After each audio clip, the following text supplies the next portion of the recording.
If we are able to really understand what's going on for our clients, both professionally and personally, and make a difference, make things better for them, help them to be successful, I think that is what we do at Deloitte. My name is Betsy Basansani, and I work for Deloitte, and I am a managing director in our advisory practice.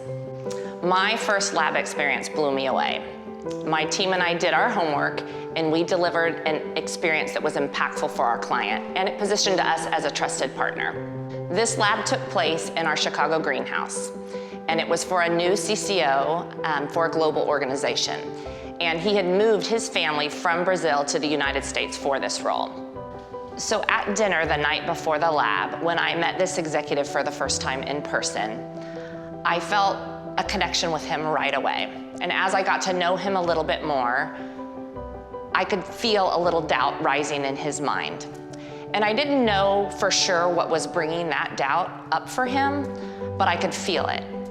And it wasn't until the lab experience the next day, we were 2/3 the way through the experience, when he and I had a conversation during a break, and he shared with me that he had this fear of failure. And it wasn't a fear of failure in the role itself, it was a fear of having moved his family from Brazil to the United States for a role that was just too big for him. I related to his story of his family because our children were about the same age. And they were old enough to understand that we were making choices that were affecting them, but not necessarily old enough to sit down and have adult conversations with them. And so when he was telling me about moving them away from their family, their relatives in Brazil, and coming here to an all-new place, actually I moved about that age. And it was hard. I grew up in Houston, Texas, and I moved all the way to California, and it was all new, and it was scary. So I could hear that in his voice, that that's what he was worried about, and that if this role wasn't successful for him, and he had moved his family all that way, and he wasn't able to pull it off, he didn't want to have to come home and have that conversation with his family. And my guess is, in that every meeting we walk into with a client, they have fears as well.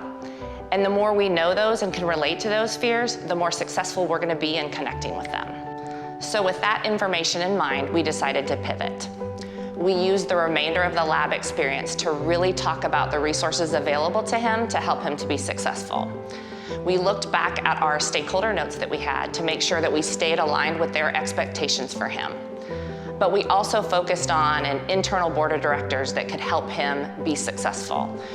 We talked about our resources at Deloitte and our network and how those folks might be helpful in his success as well. And then we talked about the importance of exercise and reading a book at night and not working on the weekends. And that's what mattered most to him. And we were able to make this pivot very easily because the lab framework sets us up for conversations that are empathetic and real. But I think there are some aspects of lab design that we can easily lift and shift and apply to our everyday meetings. And I'm going to share 5 tips with you right now that will help you out. The first tip, you need to do your research.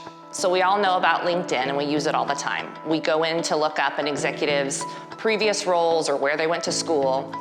But what if you took it a little further?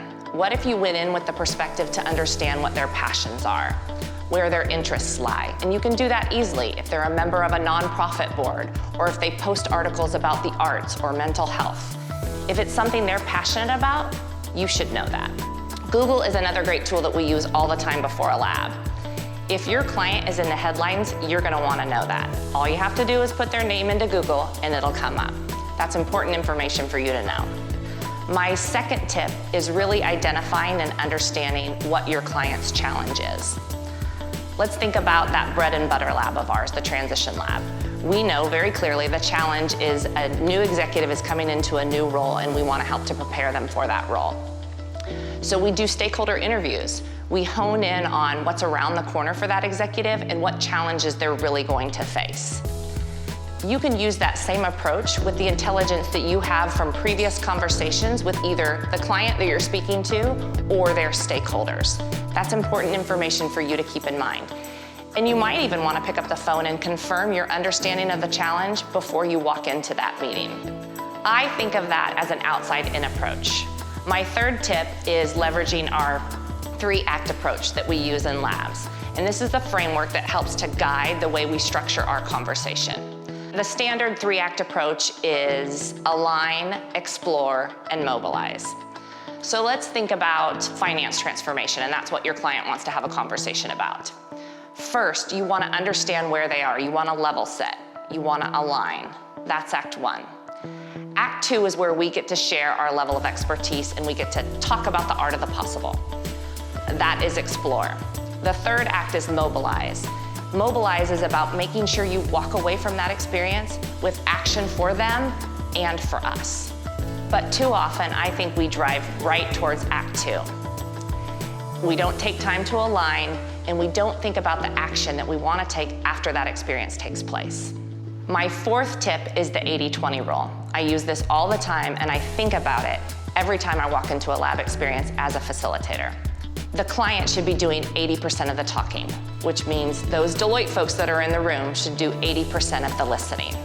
And I realize that this isn't always possible when we are there to share content, but it's a great North Star. Talk less, listen more. My fifth tip is a quick one.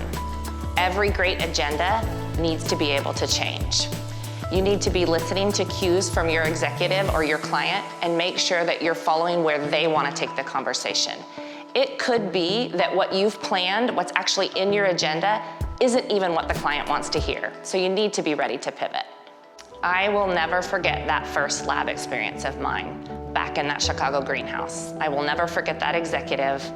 I will never forget the huge hug he gave me at the end of the day and how I could visibly see the look of relief in his eyes and the change in his demeanor. Knowing that I have an opportunity to help someone move on what matters to them matters to me. And that's what gets me up in the morning. It's what puts a smile on my face at the end of the day, and it's what I tell my family about when we sit around the dinner table. I have opportunities every day to help someone move on what matters to them.